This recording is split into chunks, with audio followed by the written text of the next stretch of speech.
고백하겠습니다. 같이 신앙 고백합니다. 나는 전능하신 아버지 하나님 천지의 창조주를 믿습니다.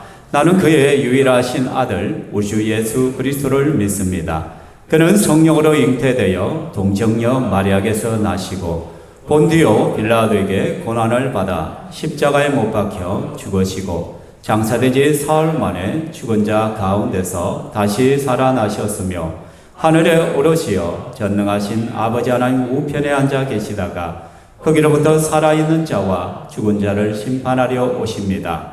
나는 성령을 믿으며 거룩한 공교회와 성도의 교제와 죄를 용서받는 것과 몸의 부활과 영생을 믿습니다. 아멘. 이 시간 우리 함께 찬양하는데 찬송가 19장 우리 찬양하겠습니다.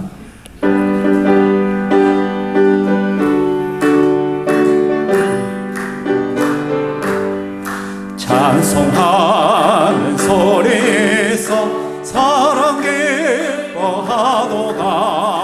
하늘 아버지의 이름 거룩합니다. 세상 사람 찬양하자. 거룩하신 하나님께 할렐루야 할렐루야 할렐루야 아멘. 하나님의 나라 권세 영원토록 있도다. 하나님의 영광 나라 거룩하도다. 하늘 보좌 계신 주님 세상 주관하시도다. 할렐루야 할렐루야 할렐루야 아멘. 하나님의 크신 섭리 그 뜻대로 되도다. 우리 아버지의 뜻은 거룩하도다. 주여 속히 임하셔서 기쁜 날을 주옵소서. 할렐루야 할렐루야 할렐루야 아멘 아멘 아멘. 이 시간에 주의 부르심에는 후회가 없습니다. 하나님께서 이 자리에 우리 부르신 것도 주의 은혜이고 하나님은 우리를 가장 완전하고 온전한 길로 인도하신 줄 믿습니다. 우리 함께 찬양하겠습니다.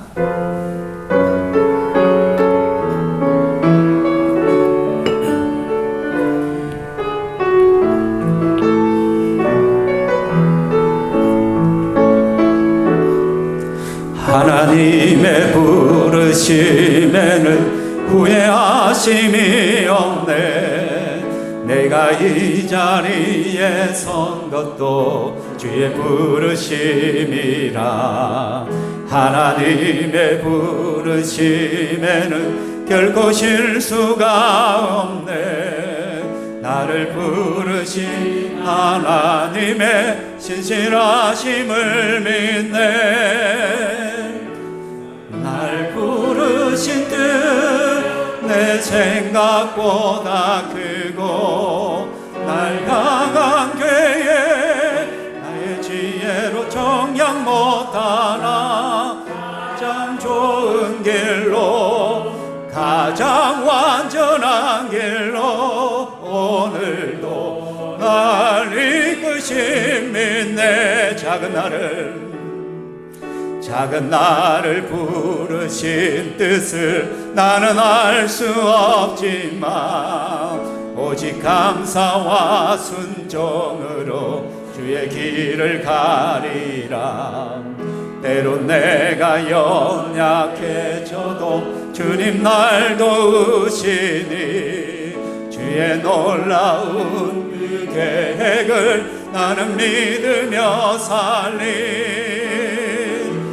날 부르신 뜻 내 생각보다 크고 날 향한 계획 나의 지혜로 정량 못하나. 가장 좋은 길로 가장 완전한 길로 신실하신 주를 찬양해. 아멘. 주의 부르심에는, 하나님의 부르심에는 후회하심이 없습니다. 우리 고 김순원 성도가 1년 전에 우리 교회에 오신 것도 주의 부르심이고, 또 그것을 계기로 또 가족들이 이 시간에 또 누가 예측이나 했겠어요. 이 자리에 가족들이 와서 예배 드릴 것이라고는. 하나님의 계획은 우리가 헤아릴 수 없지만 가장 완전한 길로, 가장 온전한 길로 우리를 인도하신 줄 믿습니다. 이 시간에 더 찬양할 때 우리가 힘들고 어려울 때마다 나의 등 뒤에서 우리를 도와주시는 분이 계십니다. 우리 박수면서 찬양하겠으면 좋겠습니다.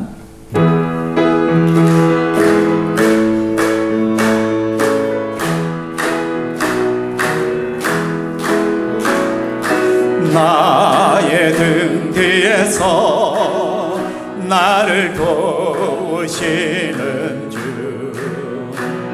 나의 인생 길에서 지치고 고나여 매일처럼 주저앉고 싶을 때 나를 밀어주시네. 일어나 걸어라, 내가 새 힘을 주리니. 일어나 너 걸어라, 내 너를 도우리. 나의 등 뒤에서 나를 도우시는 주, 평안의 길을 갈 때 보이지 않아도 지치고 고나여 넘어질 때며 다가와 손 내미시네. 일어나 걸어라, 일어나 걸어라, 내가 새 힘을 주리니. 일어나 너 걸어라, 내 너를 나의 등 뒤에서, 나의 등 뒤에서 나를 도우시는 주, 때때로 뒤돌아보며 여전히 계신 주, 잔잔한 미소로 바라보시며 나를 재촉하시네. 일어나 걸어라, 일어나 걸어라, 내가 새 힘을 주리니. 일어나 너 걸어라, 내 너를 도우리. 아멘. 이 시간 우리 다 함께 일어나셔서 우리 임내성으로 우리 보좌 앞에 모였네 함께 찬양합니다. 하나님을 맞이한다는 의미에서 손을 올리고 함께 찬양합니다.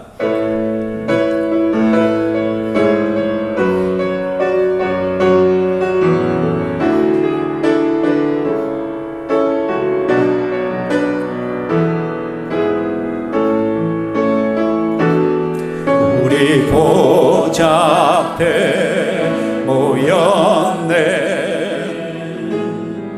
함께 주를 찬양하며 하나님의 사랑 그 아들 주셨네.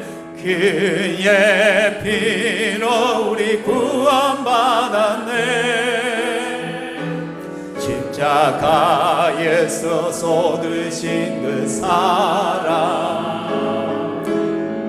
강같이 온 땅에 흘러 각 나라와 족속 백성만을 해서 구원받고 경배드리네.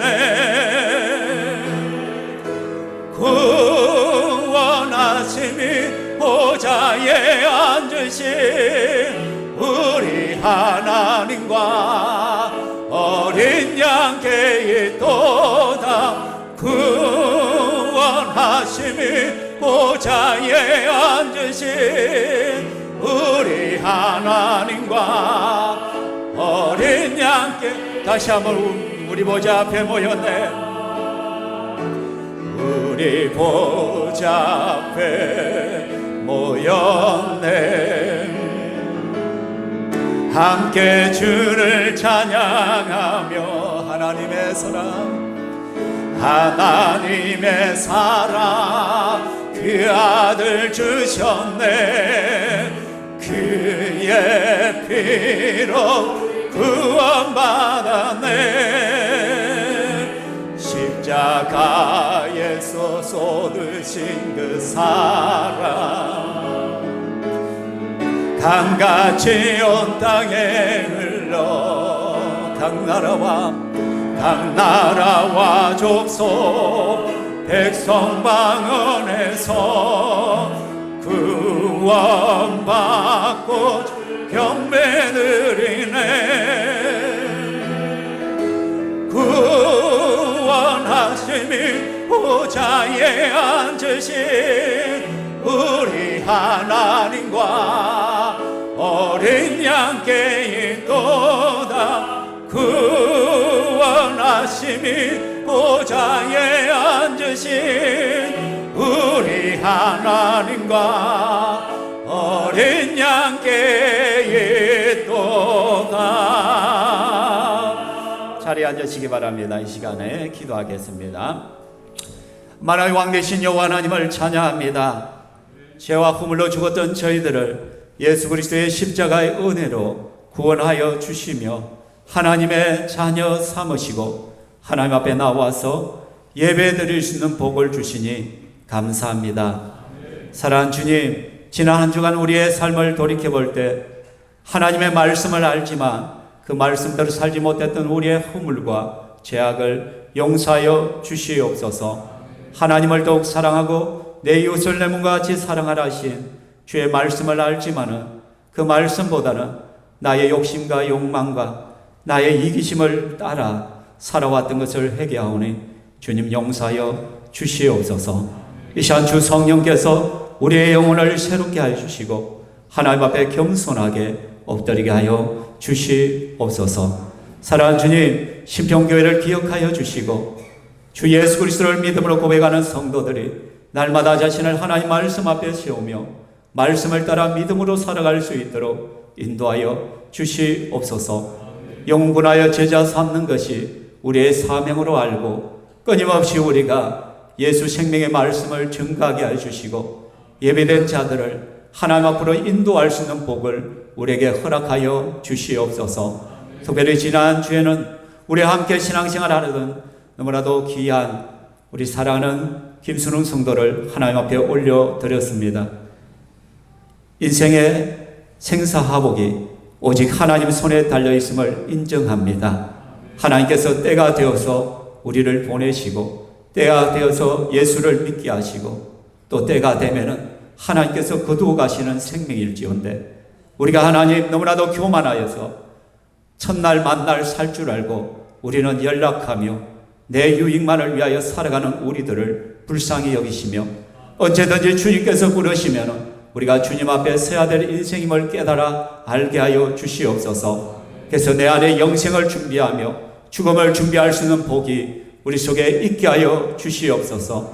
특별히 하나님, 우리 김순웅 성도 가족들이 이 시간 함께 예배에 참여합니다. 아버지 하나님께서 저들을 기억하여 주시고 하늘의 위로로 붙들어 주시기만을 원합니다. 오늘 말씀을 통하여 예배를 통하여 하나님을 만나는 귀한 은혜가 있게 하여 주시옵소서. 부정한 종이 이 시간에 주의 말씀을 들고 섭니다. 하나님 말씀을 증거할 때 성령께서 입술을 다스려 주시오며 하나님의 말씀만이 바르게 증거되어지며 이 말씀을 듣는 모든 심령마다 하나님 말씀 앞에 믿음으로 반응하게 하시고 믿음으로 순종하는 길을 걸어갈 수 있도록 인도하여 주시옵소서. 이 시간 찬양대가 하나님을 높입니다. 저들의 찬양을 받으시며 우리의 전생애를 받아 주시옵소서. 영광 받으실 하나님을 찬양하며 예수님 이름으로 기도합니다. 아멘.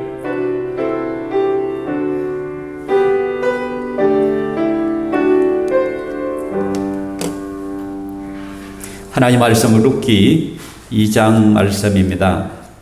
제가 전장을 읽기보다는 1절에서 13절까지를 먼저 봉독해 드리겠습니다. 룻기 2장 1절에서 13절입니다. 구약성경 402페이지에 있습니다. 나오미의 남편 엘리멜렉의 친족으로 유력한 자가 있으니 그의 이름은 보아스더라. 모압 여인 룻이 나오미에게 이르되 원하건대 내가 밭으로 가서 내가 누구에게 은혜를 입으면 그를 따라서 이삭을 주겠나이다 하니 나오미가 그에게 이르되 내 따라 갈지어다 하매 룻이 가서 베는 자를 따라 밭에서 이삭을 줍는데 우연히 엘리멜렉의 친족 보아스에게 속한 밭에 이르렀더라. 마침 보아스가 베들레헴에서부터 와서 베는 자들에게 이르되 여호와께서 너희와 함께 하시기를 원하노라 하니 그들이 대답하되 여호와께서 당신에게 복 주시기를 원하나이다 하니라. 보아스가 베는 자들을 거느린 사환에게 이르되 이는 누구의 소녀냐 하니 베는 자를 거느린 사환이 대답하여 이르되 이는 나오미와 함께 모압 지방에서 돌아온 모압 소녀인데 그의 말이 나로 베는 자를 따라 단사에서 이삭을 죽게 하소서 하였고 아침부터 와서는 잠시 집에서 쉰 외에 지금까지 계속하는 중이니이다. 보아스가 룻에게 이르되 내 딸아 들으라. 이삭을 주우러 다른 밭으로 가지 말며 여기서 떠나지 말고 나의 소녀들과 함께 있으라. 그들이 베는 밭을 보고 그들을 따르라. 내가 소년들에게 명령하여 너를 건드리지 말라 하였느니라. 목이 마르거든 그릇에 가서 소년들이 길어온 것을 마실지니라 하느니라. 룻이 엎드려 얼굴을 땅에 대고 절하며 그에게 이르되 나는 이방 여인이거늘 당신이 어찌하여 내게 은혜를 베푸시며 나를 돌보시나이까 하니 보아스가 그에게 대답하여 이르되 내 남편이 죽은 후로 내가 시어머니에게 행한 모든 것과 내 부모와 고국을 떠나 전에 알지 못하던 백성에게로 온 일이 내게 분명히 알려졌느니라. 여호와께서 내가 행한 일에 보답하시기를 원하며 이스라엘 하나님 여호와께서 그의 날개 아래에 보호를 받으러 온 내게 온전한 상 주시기를 원하노라 하는지라. 룻이 이르되 내 주여 내가 당신께 은혜 있기를 원하나이다. 나는 당신의 하녀 중에 하나와도 같지 못하오나 당신이 이 하녀를 위로하시고 마음을 기쁘게 하는 말씀을 하셨나이다 하니라. 아멘. 찬양대 찬양하겠습니다.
아멘. 하나님께 영광의 박수 드리겠습니다. 감사합니다.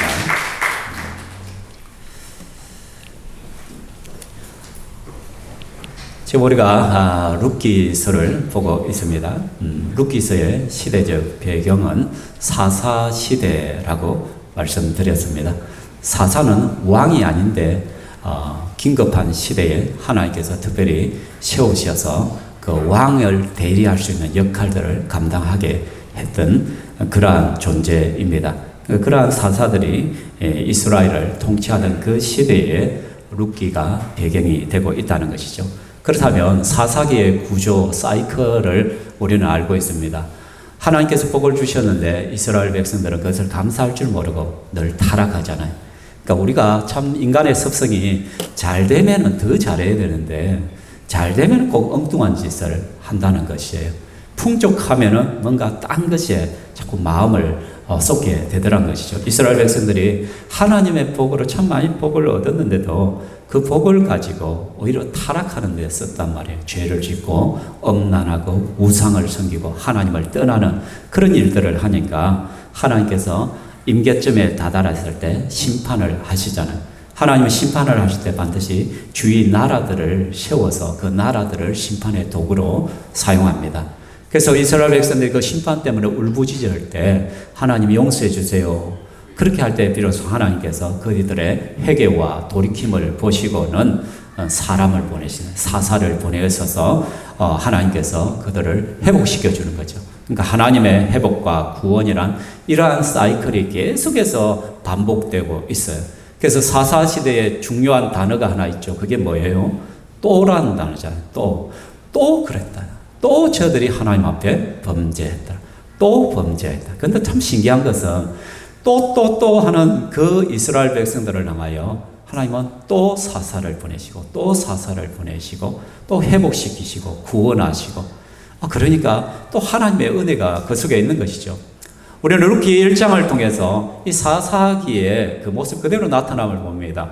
한 가정의 사사 시대가 있는 것이죠. 엘리멜렉이라는 가족이 타락을 하는 모습을 봅니다. 기근이 들므로 말미암아 약속의 땅을 버리죠. 하나님의 약속의 땅을 버리고 모압으로 내려가 버린 거예요. 모압은 하나님을 섬기지 않는 이방인의 땅이란 것이에요. 하나님의 약속의 땅에서는 회개하고 돌아오면 복인데 모압으로 간다는 것은 모압에 있는 그모스라는 여신을 섬기게 될 것이고 그 이방 문화 속에 젖어드는 것이고 하나님을 멀리하는 상징적인 모습이란 것이죠. 그러자 하나님의 징계와 심판이 있었잖아요. 그죠? 잘 될 것이라고 간 그 땅에서 남편이 죽잖아요. 엘리멜렉이 죽잖아요. 그죠? 뿐만 아니라 두 아들 말론과 기론까지도 죽음을 맞이합니다. 잠시 갔다 온다고 생각했는데 10년이나 지나는 그 세월을 보냈다는 것이죠. 뒤늦게서 이제 홀로 남은 나오미가 자각을 하는 것이죠. 이거 뭔가 잘못됐다. 우리가 하나님께 돌아가야만 소망이 있다. 결국은 하나님 앞으로 다시 돌아가자. 이 회개가 시작된 거죠. 그래서 다시 그의 고향 땅 베들레헴으로 돌아가기로 작정을 합니다. 그래서 두 명의 며느리 가운데 오르바는 떠나고 둘째 며느리 룻이 이제 나오미와 함께 돌아오는 것이죠. 한번 생각해 보십시오. 두 과부가 지금 고향으로 돌아오고 있는 것이에요. 이 땅을 떠날 때만 해도 풍족하게 떠났잖아요. 남편도 있었고 두 아들도 있고 또 땅을 판 재산도 있다라는 것이에요. 그래서 모압 땅에 가서 내가 더 잘 살 것이라 그런 기대 속에 떠났는데 그 모든 재산을 다 잃어버리고 남편과 아들도 죽고 그 모압에서 얻은 이방 여인 그 며느리 하나와 지금 또 과부가 된 룻이 터벅터벅 고향 땅으로 돌아오는 것이 얼마나 처참합니까? 그죠? 그럼에도 불구하고 소망이 있는 것은 그가 돌아왔다는 거예요. 하나님께로 나왔다는 거예요. 우리가 사사기 사이클을 보면은 타락, 심판, 회개, 돌이킴, 그 다음은 뭐가 와요? 반드시 하나님의 회복과 구원이 따라온다는 거예요. 그러니까 이 룻과 나오미가 하나님 앞에 돌아옴을 통하여 우리는 이제 짐작을 하는 거예요.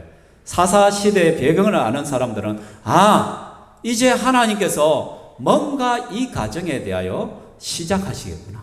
하나님께서 회복과 구원을 이루기 위하여 하나님이 뭔가 하겠다라는 소망이 생긴다는 거죠.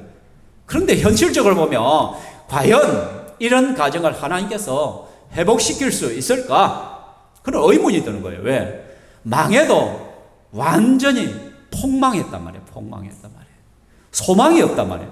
고대 시대에는 남자가 없다는 것은 이는 더 이상 소망이 하나도 없어진다는 것이에요. 그 당시에는 남자 없이 여인이 할 수 있는 일은 아무것도 없어요. 구걸을 하든가 누군가가 도와주든가 누군가의 도움이 없이는 절대로 살아갈 수 없는 거예요. 근데 이 두 과부만 지금 남아 있는 거예요. 고향 땅으로 돌아왔어요. 고향을 떠날 때 이미 자기의 농가밭을 다 팔아버렸단 말이에요. 그러니까 먹고 사는 길이 전혀 없는 거예요. 구걸하는 인생을 살아야 되는 비극적인 것이에요. 그러니까 이런 절망적인 상태에서 하나님이라도 과연 이 과정을 회복시킬 수 있을까? 잘 될 수 있을까? 의문을 가지는 것이죠. 그래서 우리는 이러한 절망을 만나고 고난을 만나고 내가 감당치 못한 어려움을 만나면 우리는 너무나도 쉽게 뭐라고 합니다. 죽겠다라고 하는 게 죽겠다. 죽겠다 이제. 그래서 수많은 사람들이 절망을 맞이하면은 자살이라는 카드를 만지작거리죠. 그죠? 그래서 오늘날 얼마나 많은 이들이 자살을 하고 있어요. OECD 국가 가운데 자살률이 거의 1위잖아요. 우리나라가. 우리 주위에 오늘도 얼마나 많은 사람들이 자살하는지 모릅니다. 내 힘으로 안 되니까 죽음을 선택하는 것이죠. 그러나 우리 예수 믿는 사람들은 뭐다? 죽겠다가 아니라 죽게 있다라고 말하는 거예요. 우리의 소망과 희망은 주님께 있다. 주님께. 주님을 바라보자. 이게 예수 믿는 자와 예수 믿지 않는 자의 차이가 되어야 된단 말이에요. 똑같은 현실 앞에서 수많은 사람들이 죽겠다고 소리치는 이 시대 가운데서 우리 예수 믿는 사람들은 주님께 소망이 있다. 내가 살 길은 하나님밖에 없다. 하나님께서 내 인생을 도와주셔야 된다는 이런 분명한 믿음이 우리 속에는 있어야 된다라는 것이죠. 그래서 룻기 2장은 이렇게 철저하게 망한 그 가정에 전혀 가망이 없는, 가망이 있어 보이지도 않는 이 한 가정에 회복시켜 가시는 하나님의 열심을 우리는 만나게 되어져요. 상처나고 소망 없는 자를 어루만지시고 회복시키시기 위하여 찾아오시는 하나님의 손길을 우리는 보게 되어집니다. 그렇다면 하나님께서는 어떻게 회복시켜 가느냐는 거예요. 우리의 어려운 환경과 여러 가지 고난과 눈물과 절망과 현실의 어려움 속에서 하나님은 어떻게 우리를 회복시켜 갈 것인가? 오늘 몇 가지를 말씀드리고 싶어요. 첫 번째는 하나님은 사람을 통해서 성도의 가정을 회복시켜 간다라는 것이죠. 우리 1절에 보면 같이 읽을까요? 나오미의 남편 엘리멜렉의 친족으로 유력한 자가 있으니 그의 이름은 보아스였더라. 솔직히 우리가 이 1절을 읽었을 때는 별 감흥이 없어요. 좀 무슨 말이야? 그래 우짜라고. 보아스가 뭐 어째? 우리는 이렇게 생각할 거예요. 그러나 이 말씀을 들은 그 당시에 유대인들은 달라요. 그 유대인들은 사사시대의 배경을 알아요. 지금 우리도 룻기를 통하여 또 사사시대를 이미 배운 바가 있기 때문에 그 배경을 좀 압니다. 그럼 봐요. 하나님은 사람을 통해서 지금까지 사사시대에서 구원을 이루어 왔었어요. 이스라엘이 절망할 때 그들이 회개만 하면 하나님께서 누구를 보내요? 사사를 보내주셨다. 이거를 우리나라로 번역하면 재판관 또는 지도자, 막 그렇게 해석이 가능해요. 사사를 통해서 이스라엘을 구원과 회복으로 이끄셨다라는 것이에요.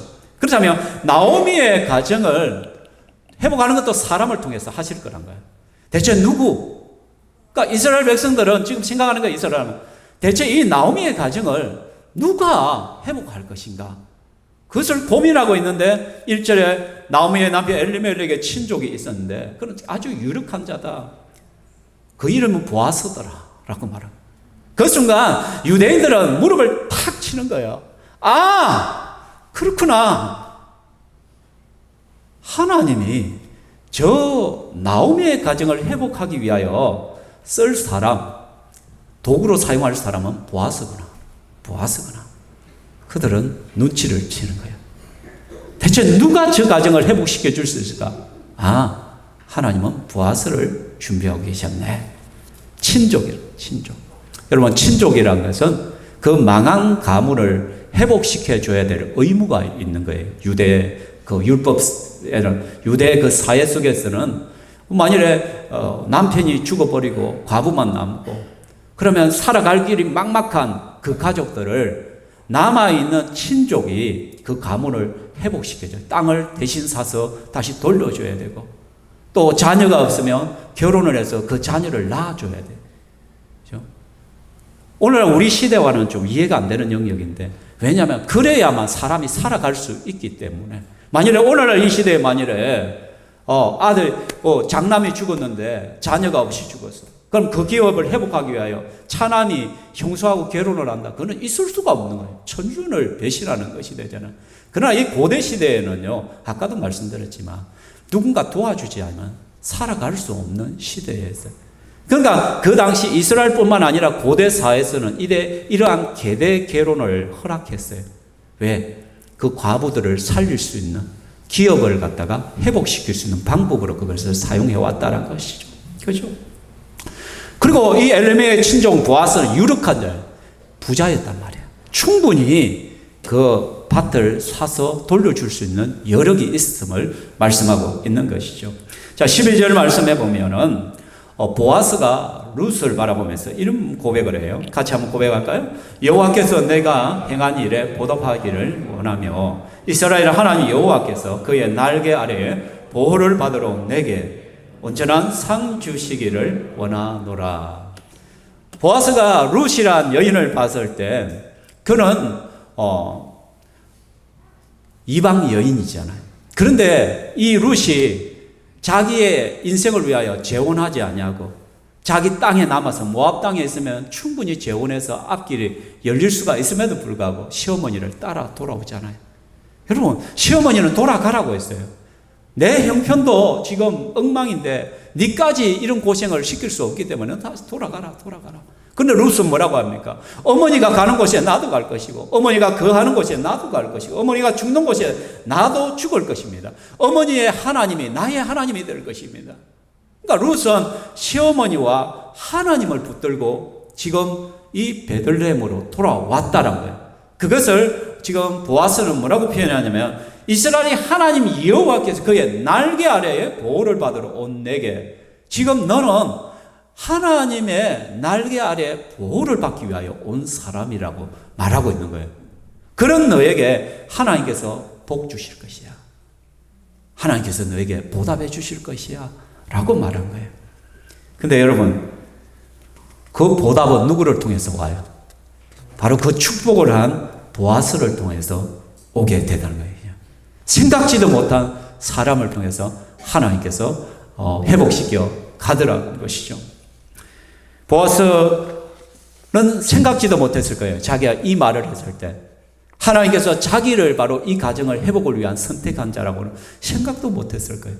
그런데 하나님께서는 이미 일들을 만들어 가고 있는 것이죠. 그렇죠? 그래서 우리는 축복의 통로가 되어야 됩니다. 사랑하는 성도 여러분, 하나님께서는 지금도 누군가를 회복시키고자 할 때 하나님은 사람을 통해서 일들을 진행시켜 갑니다. 그래서 우리 예수 믿는 자들은 언제든지 내가 하나님의 도구가 될 준비가 되어 있어야 된다는 것이죠. 여러분이 따뜻하게 한번 던진 그 말 한마디가 어떤 사람을 회복시킬 수 있을 것입니다. 어떤 사람을 살리게 될 것입니다. 여러분, 여러분의 조그만 섬김과 헌신이 누군가에게 위로가 되고 힘이 될 것입니다. 우리가 하나님 앞에 헌금을 하는데 이 헌금을 가지고 보통 어떻게 합니까? 가난한 자들을 섬기기도 하고, 세계에 지진 난 곳에 우리가 후원금을 보내기도 하고, 저번에 터키 지진이 났을 때 우리 교회에서 헌금을 해서 또 그거 지진을 난 곳에 복구를 위해서 보내기도 했잖아요. 우리에게는 단 10,000원, 20,000원, 개인적으로는 그거밖에 안 되지만은, 그러나 그 어려움을 당한 자에게는 그들을 회복을 일으키는 것이 될 수가 있는 것이고, 그들을 살리는 것이 될 것입니다. 그죠? 맞다는 것이죠. 그러니까 우리는 항상 하나님께서 우리를 사용할 수 있다는 생각들을 가져야 됩니다. 그래서 우리는 하나님의 대리자이다. 하나님의 손과 발이다. 한번 따라합시다. 나는 하나님의 손과 발이다. 제가 언젠가 그렇게 말씀했잖아요. 성도들은 비전과 꿈이 달라져야 된다 했잖아요. 보통 친구들에게 야, 너 꿈이 뭐야? 라고 하면 저 의사 되는 것인데요. 사업에서 성공하는 건데요. 저 10억 버는 것이 제 꿈인데요. 막 그런 말들을 해요. 그렇죠? 근데 이건 꿈이라고 할 수가 없는 것이잖아요. 직업은 꿈이 아니잖아요. 직업은 꿈을 이루기 위한 방편이지. 그래서 너의 꿈이 뭐냐 하면은 저 선생님이에요. 이거는 말이 맞지 않는 거예요. 직업을 이야기하는 것은. 꿈이란 것은 방향성이에요. 비전이란 것은 내가 앞으로 어떻게 살 것인가에 대한 청사진을 그리는 것이잖아요. 그죠? 그럼 성도의 꿈은 뭐냐? 우리 성도들은 다른 사람을 성공시켜주는 것이 꿈이어야 돼요. 주위 사람을 성공시켜주는 것이 우리의 꿈이어야 된다는 거예요. 우리의 방향성이어야 된다는 거예요. 아무도 아멘을 안 하네. 나는 내만을 위해 살 거야. 잘 먹고 잘 살고 내가 돈 벌어서 나만을 위하여 살아갈 것이야. 이건 예수쟁이의 비전이 아니에요. 꿈이 아니에요.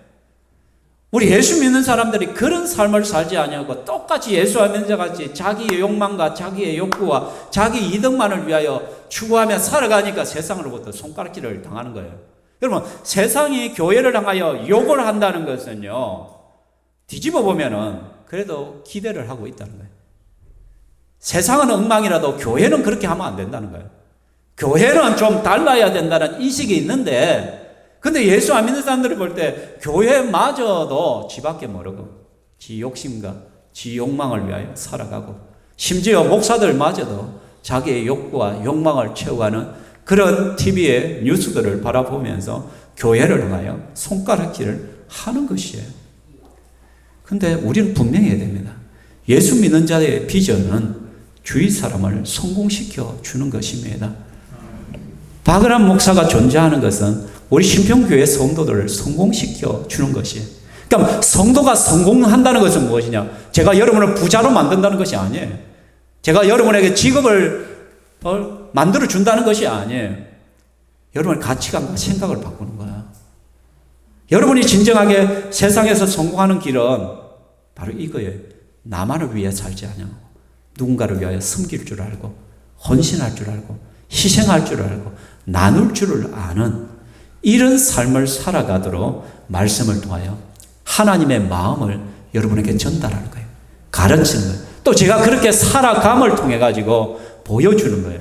신평교회 성도들아, 나를 따라오라. 예수님이 그 길을 걸어가셨고 내가 그 길을 걸어가고 있고 여러분이 그 길을 걸어가야 된다는 것을 보여줘야만 된다는 것입니다. 여러분, 공부해서 우리 흔히들 어르신들, 어머니들을 보면 자식들을 공부하라 하면서 뭐라 해요? 야, 공부해서 남 주나? 제발 좀 공부 좀 해라 라고 말하잖아요. 틀린 말이에요. 틀린 말. 예수쟁이는 공부해서 남 줘야 돼. 남 줘야 돼. 공부해서 남 줘야 돼. 민경아, 공부해서 남 주는 거야. 알겠나?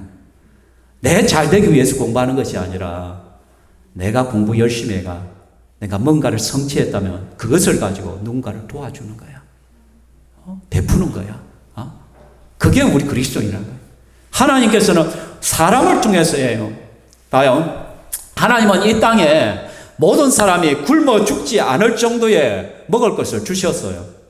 그러면 세계 자원이 남아 돌아요.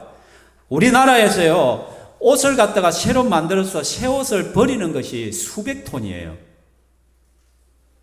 옷이 엄청나게 많이 남아 돌아요. 새 옷을 버려요. 왜? 단가 비싸게 팔아먹으려고.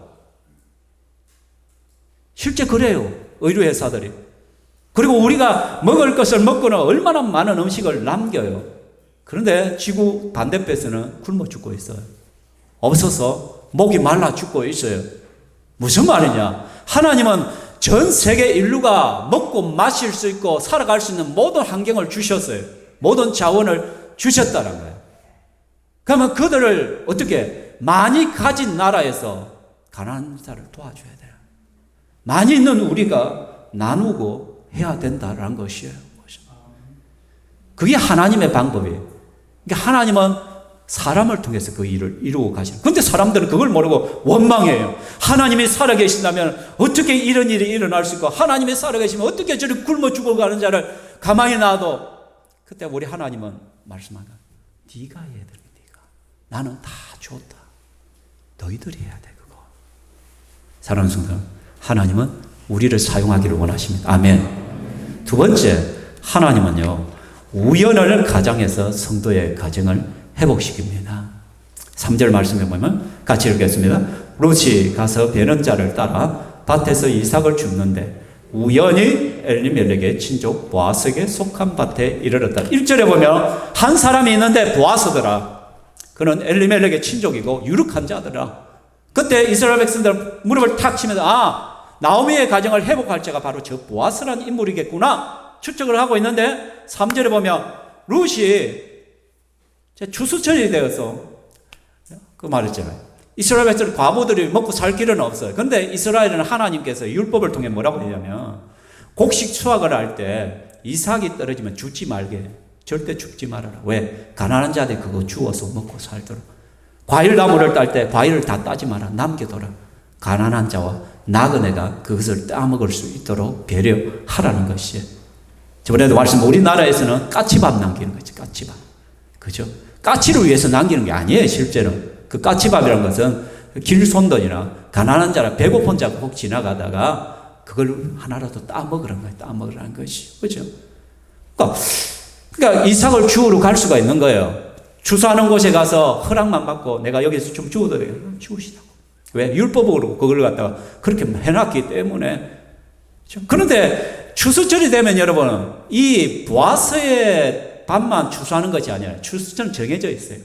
저희 어머니가 지난주에 추수를 끝냈다 하더라고요. 근데 왜 어머니는 좀 더 늦게 하려고 했는데 금요일까지 끝내야 돼. 급히 했어요.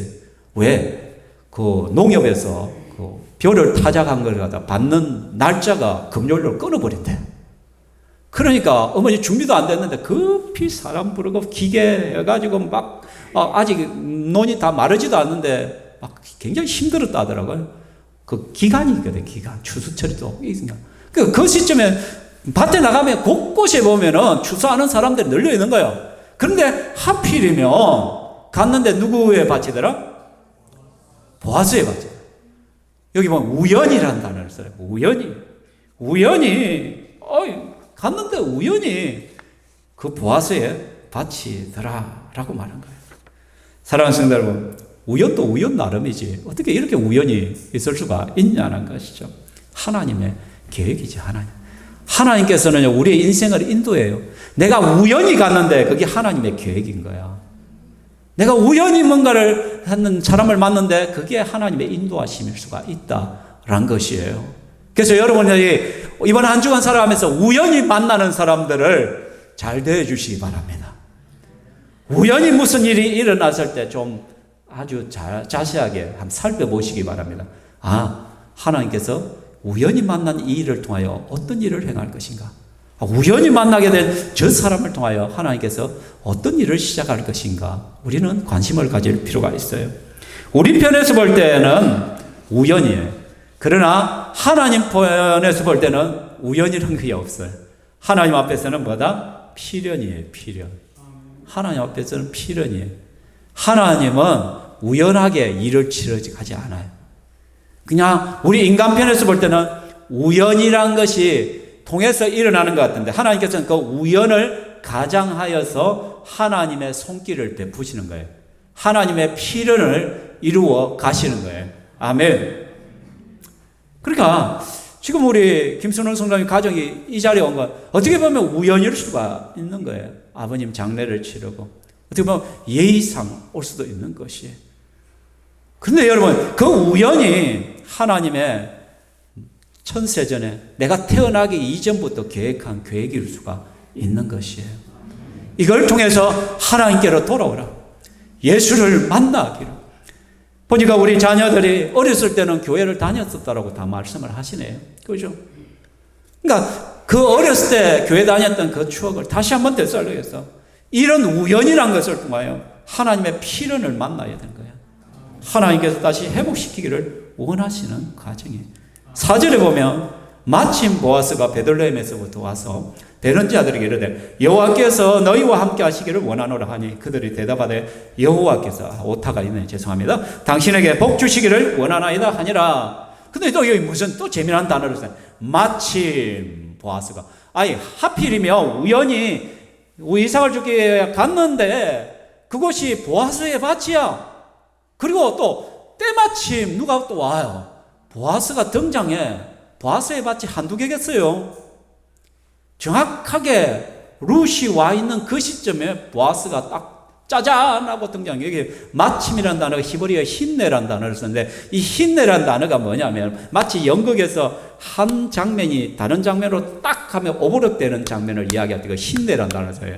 그러니까 우리식으로 하면 짠! 짠! 하고 등장하는 거지. 이해되시죠? 그죠? 그러니까 짠! 짠! 하나님께서 마침 그곳에 짠! 하고 보아스가 등장하게 하는 거예요. 왜? 만남이 있어야, 썸씽이 있어야 일이 벌어지기 때문에. 어쨌든 만나게 하셔야 돼요, 하나님께서. 그래서 우연히 마침 하나님은 지금도 우연을 가장해서 우리를 찾아오십니다. 우연을 통해서 하나님의 손길이 우리에게 움직이기 시작합니다.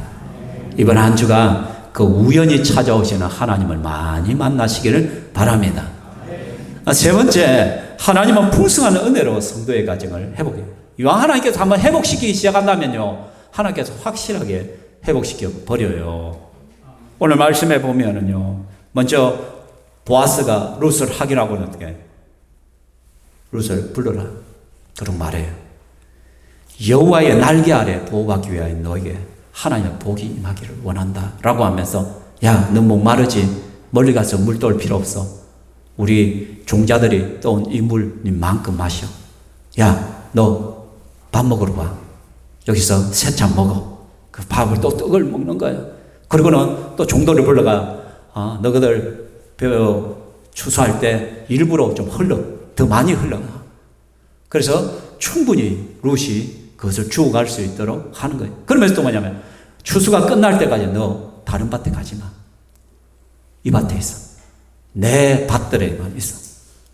왜? 그곳에 있으면 계속해서 풍성한 거예요. 그래서 룻이 하루 동안 거둔 것이 한 에바예요, 한 에바. 그래서 자기 집에 돌아가 시어머니 나오미에게 툭 그러니까 뭐가 나오미는 생각하기야 주워봐야 뭐 몇 개 얼마 주워오겠나 싶습니다. 엄청나게 많은 양을 들고 온 거야. 깜짝 놀라서 대체 네 누구 밭에 간 것이고 어떻게 이런 일이 벌어지는 거야. 예, 내가 갔는데 우연히 갔는데 거기 보아스의 밭이 돼요. 그동안 또 나오미가 무릎을 탁 치는 거야. 바보 독 깨지는 소리가 나는 거야. 하나님이 바로 이거구나. 보아스가 누구냐면 바로 우리의 친족이야. 우리의 기업을 회복해야 할 대상 중에 한 사람이야. 야, 하나님께서 이렇게 일을 이루고 가시네. 그 한 에바는요, 그 두 사람이 거의 일주일을 먹을 수 있는 양이에요. 엄청난 양을 주는 거예요. 하나님께서 엄청나게 풍성하게 하는 거예요. 그래서 하나님께서 우리 성도의 가정을 회복시키기 시작하면 여러분, 째짜게 그렇게 하지 않아요. 하나님께서 풍성하게 회복을 시켜줍니다. 중요한 것은 주님께 돌아가기만 하면, 하나님 앞에 나아가기만 하면. 그래서 시편 23편에 다윗이 고백합니다. 여호와는 나의 목자시니 내게 부족함이 없으리로다.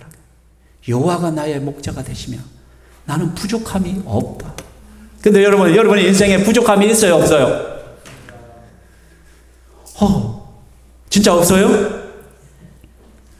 한 10억 떨어졌으면 좋겠잖아. 그죠? 우리 아버지가 좀 갑부가 내가 유산으로 한 100억쯤 남겨주면 얼마나 좋겠어. 그죠? 그러면 제가 예배당 새로 확 지어버리거든요. 그죠? 여러분, 내게 부족함이 없으리로다. 저와 여러분의 고백이 이게 돼야 돼요. 근데 이 고백을 못해요. 왜냐하면 우리가 혼동하기 때문에. 제가 늘 말하잖아요. 뭐와 뭐를 혼동하지 마라. 아쉬움과 부족함을 혼동하지 말라는 거예요. 우리는 자꾸 아쉬움을 부족으로 해석을 해요. 그죠? 여러분이 집에 안 가봐요. 집에 가면 에어컨 대부분 있어요. 없으면 선풍기라도 몇 대 있어. 집에 가면 냉장고가 요즘 한 2대씩 돼, 그냥. 얼마나 쌓아두는지 한 대가 안 돼. 저희 시골집에 가도 냉장고 2대에다가 김치 냉장고까지 3대가 있더라고요. 그냥. 우리 어머니 얼마나 쌓아두는지 넣어놓는지 막 그래. 그죠? 여러분 집에 가봐. 이불에다, 옷장에 보면 때마다 이불 옷들이 꽉꽉 차 있어. 부족해요? 여러분, 삼시세끼 못 먹는 분 있어요, 이 자리에? 다 먹어. 그런데 어떤 사람은요, 한우를 먹어. 어떤 사람은 김치찌개 먹어. 어떤 사람은 갈비를 떴는데, 어떤 사람은 뭐해? 시래기국 먹어. 오늘 교회 국이 뭡니까? 시래기국입니까? 교회에서 먹는 국은, 그거는 완전 건강식이요. 많이 드셔. 봐요. 이런 차이, 그거는 아쉬움이에요, 아쉬움. 부족함이 아니라 우리는 입을 옷도 있고 먹을 음식도 있고 그 알 집도 있어요. 그게 전세이든 월세이든 그 상관없이 다 있어. 차도 있어. 다만 내가 좀 큰 차 샀으면, 좀 더 좋은 집에 샀으면, 이 아쉬움인가, 아쉬움. 아쉬움이 교만을, 아쉬움이 경쟁을 하게 만들고, 아쉬움이 행복하지 못하게 만들잖아. 저 사람과 되지 못해서 쩔쩔 매잖아. 그래서 어쨌든 밟고 일어나가 좀 더 하다가 망하는 인생 살아가요. 한 번도 행복을 누리지 못하면서 맨날 위에 것만 쳐다보다가 사는 거예요. 그러나 우리 예수 믿는 사람은 여호와는 나의 목자시니 내게 부족함이 없으리로다. 이 고백을 할 수 있어야 돼요. 아멘. 여호와께서 나의 목자시니 내게 부족함이 없다는데 뭐 할렐루야죠. 하나님 감사합니다. 오늘도 먹을 거 주셔서. 그러니까 예수쟁이들은 음식을 앞에 놓고 기도하는 거예요. 하나님, 비록 내가 된장찌개 하나를 넣고 먹지만 하나님, 내게 맛있는 된장찌개 주셔서 너무 감사합니다. 내게 먹을 거 주셔서 감사합니다. 이게 예수 믿는 자들. 그가 나를 푸른 초장에 누이시며 실만한 물가로 인도하시다. 내 영혼을 소생시켜 자기 이름을 위하여 의의 길로 인도하시는, 내가 사망의 엉침한 골짜기로 다닐지라도 해를 두려워하지 않을 것은 주께서 나와 함께 하심이라. 주의 지팡이와 막대기가 나를 안위하시나요? 양들 입장에서는 이 목자만 있으면 만사 땡이야. 5절에 보면 주께서 내 원수의 목전에서 내게 상을 차려주시고 기름을 내 머리에 부어주셨으니 내 잔이 넘치나이다. 여러분, 하나님께서 우리에게 베풀어진 것은 넘치는 거예요. 내 잔이 넘치나이다. 그렇기 때문에 내 평생의 선하심과 인자하심이 반드시 나를 따르기 때문에 내가 여호와의 집에 영원히 거할 것이다. 하나님 앞에 딱 달라붙어 있을 것이다. 그러면 우리가 이 풍성한 은혜를 누릴 수 있는 방법 3가지 간단하게 이야기합니다. 첫 번째, 하나님께 돌아가야 돼. Back to God. 하나님께로 돌아가라. 하나님 돌아가라. 주의 날개 아래로 나아가야 돼. 우리는요. 자꾸 내가 깨를 내가지고 내가 뭔가를 하다 보면 자꾸 꼬여. 우리 인생은 하나님 앞으로 돌아가야 돼. 여호와께서 내가 행한 일에 보답하기로 그의 날개 아래 보호하러 온 내게 온전한 상 주시기를 원한다. 이게 하나님이에요. 마치 병아리가 어미닭 품 안에 있을 때 가장 안전하고 풍성하듯이 하나님의 날개 아래로 그러면 돌아가십시오. 또한 하나님 앞에 겸손하시기 바랍니다. 루시 엎드려 얼굴을 땅에 대고 절하며 나는 이방 여인은 당신이 어찌하여 내게 은혜를 베푸십니까? 이 유대사에서는 예수와 그 이방인이라는 것은 인간 취급도 하지 않는 유대인들은, 여러분 지금 그 이스라엘과 팔레스타인 전쟁에서요, 좀 이스라엘이 피해 보복을 하고 있잖아요. 분명히 잘못은 팔레스타인이 먼저 공격했잖아요. 민간인들을 공격했잖아요. 근데 지금 지나칠 정도로 지금 보복하고 있잖아요. 왜 그래요? 유대인들의 머릿속에는요, 하나님을 알지 못하는 사람은요, 인간 취급을 안 해요. 못됐죠, 그죠? 못됐죠. 그죠? 흔히도 보면 유대인과 그 유대교와 기독교를 자꾸 혼동해요. 마치 유대교가 기독교인 양 자꾸 생각해요. 그래서 예수 믿는 사람들이 뭐 유대인들을 옹호한다라고 자꾸 이야기해요. 아니요, 유대인들이 어떤 민족이에요? 예수님을 십자가에 못 박은 인물들이에요. 자기들 스스로가 예수를 십자가에 못 박았던 존재들. 예수와 나는 상관이 없다라면서 빌라도의 재판관에서 손을 씻었잖아요. 그죠? 그죠? 자기들이 나라 잃은 서름을 갖다 거의 2000년 동안 경험을 했잖아.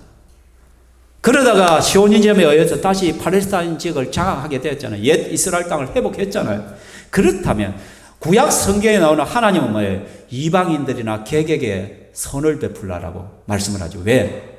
너희들이 나그네 되었던 시절을 기억하라. 너희가 애굽에서 나오가 40년 동안 광야에서 헤매던 그 나그네 시절을 기억해라. 그래서 나그네들과 연약한 자들을 불쌍히 여겨야 된다. 그에게 잘해주라. 이게 하나님의 말씀. 그런데 유대인들은 어떻게 이방인을 갖다가 지옥의 불살개 취급을 했어요. 불살개 취급. 그래서 지금도 그들은 그런 거예요. 자기들이 그 나라 없는 서름을 그렇게 겪어봤어도 팔레스타인들에게 함부로 행하고 있지 않아요. 그죠? 그건 하나님 보시기에는 정말 잘못된 길을 걸어가는 것이에요. 유대인이 믿는 하나님과 우리가 믿는 하나님과는 달라요. 그죠? 하나님은 의와 공의의 하나님이고 사랑의 하나님이에요. 그 유대인들은 만일에 하나님을 진정으로 유대인들이 안다면은 이렇게 피해 보복을 중단해야 돼. 오히려 그 팔레스타인들을 위하여 더 경제적으로 지원해주고 살 길들을 마련해 줘야만 된다라는 것이에요. 그러니까 이방 여인은 사람 취급을 하지 않는 거예요. 그런데 이 이방 여인을 보아스가 전폭적으로 지원을 해주고 베푸는 거예요. 그러니까 누르드 입장에서는 내가 이방 여인인데 어찌하여 당신이 이러한 은혜를 내게 베푸냐고 감동을 해요. 머리를 땅에 엎드리며 겸손하게 완전히 엎드리고 있잖아요. 여러분, 하나님의 은혜를 받는 우리의 자세가 바로 이런 거예요. 왜? 우리가 죄와 허물로 죽었던 자들이고 우리가 뭐 잘난 것이 있어서 예수 믿어요. 우리가 뭐 똑똑한 것이 있어서 먼저 예수를 믿어요. 하나님의 전적인 은혜예요. 전체. 예수님이 십자가에서 우리의 죄를 대신해서 죄 문제를 해결했기 때문에 하나님의 전적인 은혜 때문에 우리가 이 자리에 서 있는 거예요. 예수님이 십자가에 못 박혀 죽으시면서 마지막 숨을 고르면서 뭐냐? 엘리 엘리 라마 사박다니, 하나님이여 하나님이여 어찌하여 나를 버리셨나이까? 그렇게 외쳐야 해요. 죄를 모르시는 예수님이 우리의 모든 죄를 대신 지고 십자가에 죽으니까 하나님 아버지도 등을 돌릴 수밖에 없어요. 하나님은 죄에 대해서 심판해야 돼요. 그때 예수님은 처절하게 어찌하여 나를 버리시나요? 그 2000년 전에 예수님이 어찌하여 울부짖음이 있기 때문에 우리에게도 어찌하여가 있는 거예요. 하나님, 내가 뭔데 나를 이렇게 사랑해 주십니까? 어찌하여 나 같은 존재를 하나님께서 복을 주십니까? 어찌하여 하나님께서 내게 긍휼을 베푸시어서 지금도 신앙생활을 할 수 있는 복을 주십니까? 그 2000년 전에 예수님의 어찌하여의 눈물이 있었기 때문에 우리가 오늘날 어찌하여라는 말을 쓸 수가 있게 되었다는 거예요. 마지막으로 하나님께 꼭 붙어 있으시기 바랍니다. 무슨 법칙? 붙어 생존의 법칙입니다. 붙어 있어야 생존. 신앙생활 하다 보면 힘들고 어려운 일이 있어요. 시험에 드는 경우도 있어요. 그때 꼭 붙들고 싶으시오. 끝만 놓지 않으면 하나님께서 도와주실 거예요. 보아스가 룻에게 이르되 내 딸아 들어라. 이삭을 주우러 다른 밭으로 가지 말며 여기서 떠나지 말고 나의 소녀들과 함께 있어라. 나오미도 뭐라고 하냐면 내 딸아 너는 그의 소녀들과 함께 나가 다른 밭에서 사람을 만나지 말면 다른 곳에서 은혜를 구하지 마라. 다른 것에서 네가 뭔가를 만족을 얻으려고 생각하지 마라. 모든 만족과 모든 생명과 모든 누림과 모든 은혜는 예수 그리스도 안에 있다. 주님 안에서 누리기를 원합니다. 나 무엇과도 주님을 바꾸지 않으리. 다른 어떤 은혜 구하지 않으리. 주님만이 내 삶의 호흡이시니 주의 얼굴 보기 원합니다. 이것이 우리의 찬양입니다. 여러분, 다른 것에 자꾸 기울이지 마십시오. 예수님 밖에서 뭔가를 하면 내가 부자 될 줄 알아요?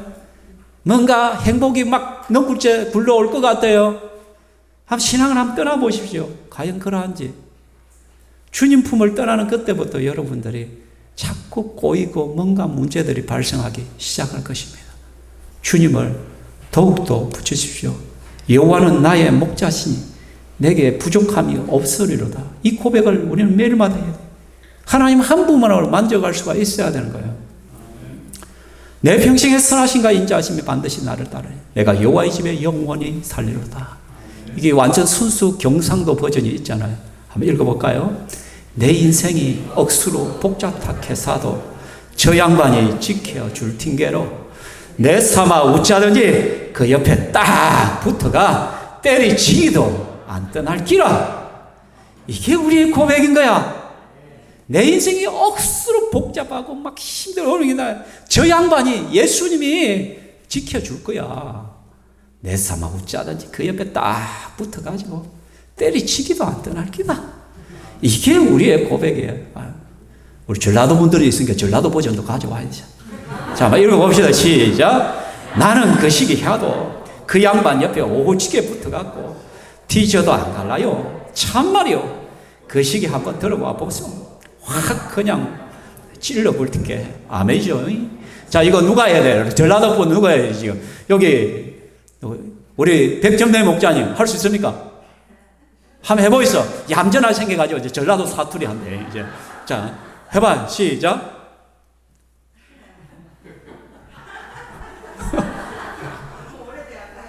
다 얘기해보시면 내가 찰지게 전라도 말 할 수 있다. 없습니까? 또 누가 있어? 우리 전라도 제법 되는데 우리 없어요? 시간 넘어갈란다. 사랑하는 성도 여러분, 정말 우리의 인생이 억수로 복잡다 해도 결코 주님을 떠나지 맙시다.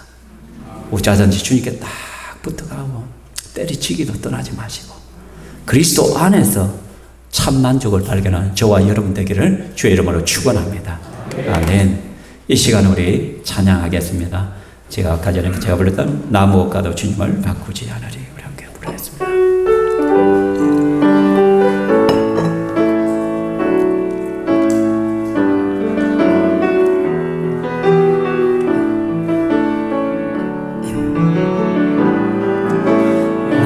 나무과도 주님을 바꾸지 않으리. 다른 어떤 은혜 구하지 않으리. 오직 주님만이 내 삶의 도움이시니 주의 얼굴 보기 원합니다. 나무가도 주님을 바꾸지 않으리. 어떤 은혜 구하지 않으리. 오직 주님만이 내 삶의 도움이시니 주의 얼굴 보기 원합니다. 주님 사랑해요. 주님 사랑해요.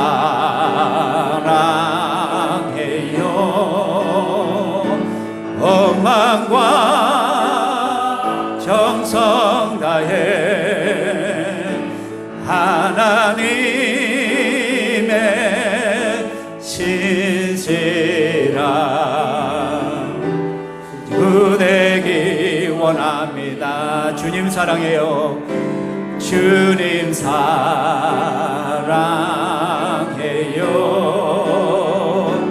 억만과 정성 다해 하나님의 신실한 친구 되기 원합니다. 이 시간 우리 한번 기도하는데, 하나님, 내가 비록 힘들고 어려운 일들이 많지만은 그 속에서도 하나님을 붙들게 하시고 하나님 앞에 딱 달라붙어서 하나님 주시는 회복과 구원을 경험하게 하여 주시옵소서. 우연을 통하여 나에게 찾아오시는 그 하나님을 만나게 하시고, 또 하나님, 내가 축복의 통로가 되게 하시옵소서. 나를 통하여 누군가가 회복되고 구원을 얻는 역사가 있게 하여 주옵소서. 우리 함께 기도하겠습니다. 하나님 아버지, 이 시간 우리가 하나님 앞에 나아갑니다. 아버지 하나님, 그렇습니다. 오직 예수 그리스도에게 참 소망이, 참 기쁨과 참 안식이 있는 줄 압니다. 다른 곳에 기웃거리며 다른 것으로부터 내가 뭔가를 얻을 것이 아니라 하나님 한 분으로 만족할 수 있는 은혜를 다해 주시고, 어떤 환경과 상황 속에서 주님을 꼭 붙들고 믿음으로 승리할 수 있도록 도와주시옵소서. 또 하나님, 우리가 우연을 통하여 우리에게 찾아오시는 그 하나님을 만나게 하여 주시고, 내가 축복의 통로가 되어서 누군가를 섬기고 희생함을 통하여 그들을 살리고 회복시키는 그 하나님의 도구로 쓰임받을 수 있도록 주여 도와주시옵소서. 하나님 감사합니다. 이 시간 말씀을 통하여 또 깨닫게 하심을 감사합니다. 우리의 삶의 방향성이 분명해지게 하여 주옵소서. 나를 통하여 누군가를 하나님 회복시키기를 원하신 주님, 우리가 주님의 도구가 되어서 다른 사람을 성공시키는 인생으로 살게 하여 주시고, 우연을 가정해서 찾아오시는 그 하나님의 손길들을 깨달아 알게 하여 주시고 그 은혜를 누리게 하여 주시며, 또 주님 안에 참 복과 희망과 소망과 회복이 있음을 알고 주님을 끝까지 붙들며 겸손하게 주를 따라가게 하여 주시옵소서. 힘들고 어려울지라도 주님의 손을 놓치지 않도록 우리를 도와주시옵소서. 이 시간 우리 사랑하는 성도들이 믿음으로 귀한 것들을 올려드립니다.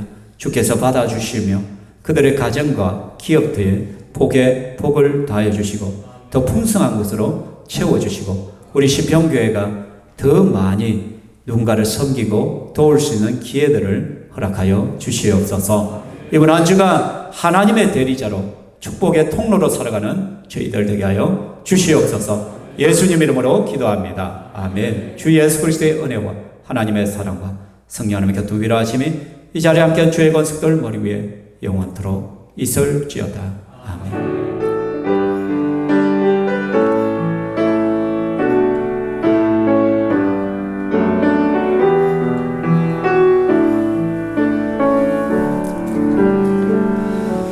하나님께 영광의 박수 올려드리겠습니다.